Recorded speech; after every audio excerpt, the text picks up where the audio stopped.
Macedon was a part of Greece, but it was also somewhat distinct and different from the rest of Greece. The Greece of the classical world and of the south and central parts of the Greek peninsula was an area made up primarily of city-states, polis as the Greeks called them.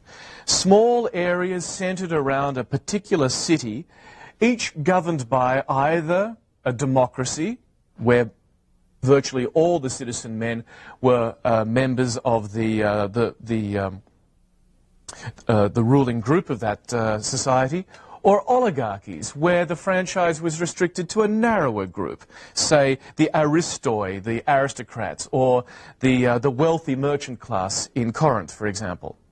Macedon was actually unlike either one of these models, because Macedon was a kingdom located in the northern part of the Greek peninsula, and it was a kingdom where power was not strongly centralized in the hands of the Agiad dynasty, the family that provided the rulers of Macedon.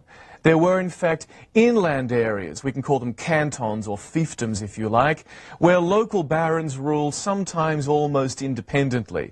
These were the barons, the ruling class, the aristocratic elite, if you like, of Macedonian society. Now, the Greeks themselves were interested in the question of what makes a Greek, and were the Macedonians Greek?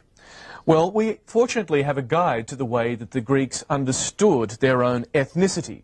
Herodotus tells us in a celebrated passage that there were 4 ways of determining who was a Greek. And in Herodotus's formulation, the elements that made up your ethnic identity were your blood, expressed in genealogy, who was your father and who was his father, the language that you spoke, the religion that you followed, and the customs that you used in your daily life. So let's use these Greek criteria to look at the Macedonians. Well, first of all, on the question of blood, the Greeks expressed their Greekness through a series of heroic genealogies, so that every Greek could claim descent from a heroic forefather. And eventually, above all of these, at the very beginning of all these genealogies, was Hellas, the man from whom the Hellenes, the Greeks, took their name. Now, the Macedonians were a part of the heroic genealogy of the Greeks, but they were out on the very edge of this genealogy, as if the Greeks of, say, Athens and Thebes and Argos and Sparta thought of the Macedonians as being distant cousins. Greek, but Greek with a question mark, perhaps. What about language? Well, our best evidence here is from the inscriptions and the many personal names that we know of individual Macedonians themselves. And here we can state fairly safely that the Macedonians appear to have spoken Greek. That's certainly the language they used for their inscriptions, and the names of the individual Macedonians are Greek names. So it looks as if, from the point of view of language, the Macedonians spoke a dialect of Greek. It may have sounded a little odd to people down in Athens, but it would have been intelligible and understood. What about from the point of view of religion? Well, once again, we find the same mixture of both Greekness and non-Greekness contributing to the Macedonian identity.